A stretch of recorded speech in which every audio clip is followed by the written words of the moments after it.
With the new year just starting, a lot of people are looking for ways that they can improve themselves and make this year better than their last. But I've been being told that choosing to be more antisocial this year is a terrible resolution, but I didn't respond.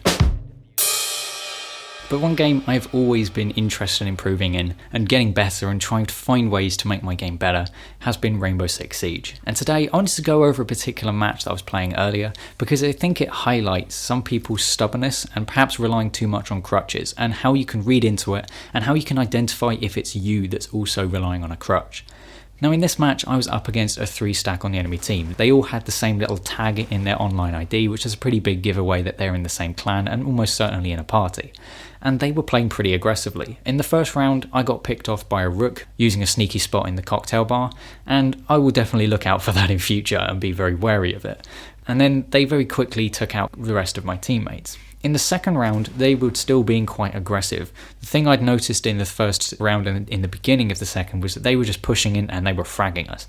It looked like they were a pretty competent team when it came to gun skill, and they were absolutely relying on that in their strategy. It was simply push into us, use their gun skill, get the kills, and just out-frag us for the win. And it did seem to be working. But in the second round, they made some misplays, and their aggression got the better of them. I chose to rappel in behind my teammate, who then very quickly died, and it was a very risky move. Had there been another defender watching from white stairs, I would have been completely dead, but as it was, I got away with it and I managed to sneak round the corner. I started running away and could hear footsteps behind me, and lo and behold, this Jaeger sprints right into my crosshairs. This was a complete misplay by them. They've got the control, they would know if someone else was rappelling in because it's a very audible cue, and just charging in like that is never a good idea. If you're going to try and push someone who's just gone into the building, make sure you're ready to pre-fire or pre-aim them at the very least, because this player just ran straight into me and I was able to pick them off. And from this, my teammates then picked up a couple of other kills and we managed to clean up this round. We'd managed to outdo them despite their aggression.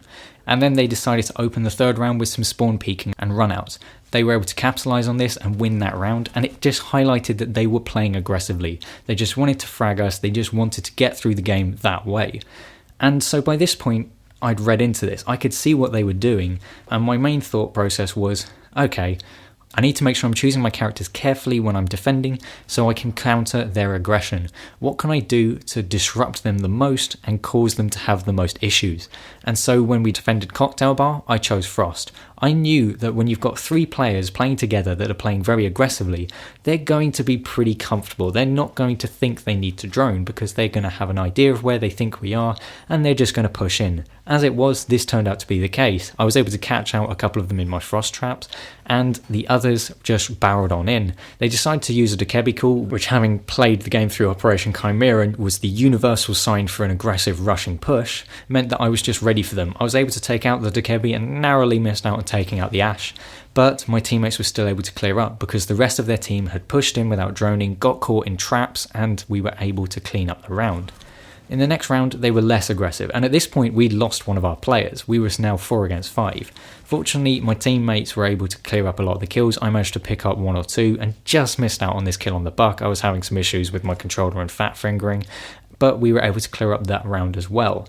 And then in what was match point for our team, they choked yet again. They were too aggressive, and their Hibana could have kept them in the game, but decided to go for a flashy knife kill and completely messed up, leaving my teammate to get yet another clutch in this match and completely carry us to the victory.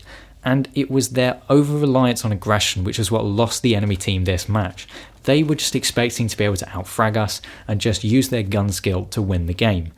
As it was, we used strategy to counter their aggression because it was quite clear that they were not trying to coordinate, they were just trying to push in and kill us all. And for this team, I would consider it to be their crutch. Playing aggressively isn't normally considered to be a crutch because it's more of a playstyle choice, but when you rely on it this much, where it's the only thing you bring to the table, you can pretty much say that that's what it is, and that's what you need to identify in your own gameplay. If there's something that you rely on, or that you do every game, maybe every round, then you need to perhaps think about why you're doing it. If there's something you do regularly, question it. Why am I picking this character over and over again? Why am I choosing this role? Why am I choosing this playstyle? And if you can't answer it, or if the answer is not specific to this particular round, then you can probably consider that to be one of your crutches. And it's something you should work on, because being adaptable is one of the key elements of this game. And it's one thing that I personally think I'm very strong at, is that I can usually adapt to different roles. And that's why I was able to take on this enemy team, because even though I may not have had as good a gun skill, and I definitely was nowhere near as aggressive as they were, I was able to make small strategical decisions which was able to counter their aggression.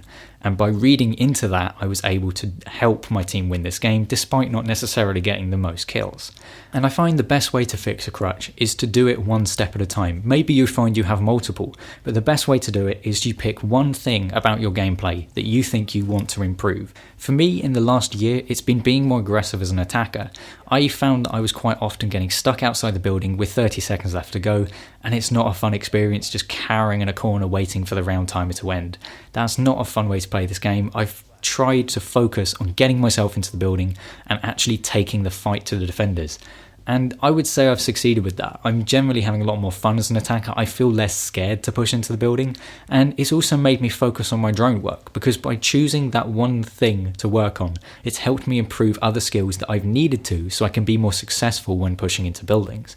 And now as a result, being more aggressive as an attacker allows me to read into what defenders are doing and what other players play like, and it's helping me roam better as a defender and be more aggressive as a defender as well, because I've got a better idea of what all players do, and I can think about what would I do if I was trying to be sneaky or I was trying to do a particular tactic. And it's meant that I can read into other players better because I've got more experience, and that's how I've personally sought to improve my own gameplay. I focus on one thing that I can do to try and make my rounds play better, and then when something goes well or something goes wrong, I try and pick it apart. What went right? Was it luck, or was it a good play on my part? There's always a small thing that will just make the difference in a round, and finding that can really help and makes it really fun. And that's for me what is one of the best parts about this game. Always learning, always improving, and always looking for something new. Because for a game that's been out for 4 years, despite all the odds, the one thing you can guarantee you've got is time to learn a new trick. But I do hope you've enjoyed this video and that you had a great winter period. I also hope that I will see some of you on this channel during the rest of this year. But anyway, I've been the guy from the gamer tag, and I'll see you on another video.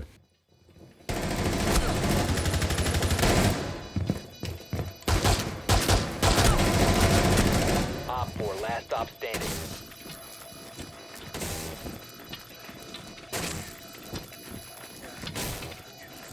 Friendly disabled the diffuser.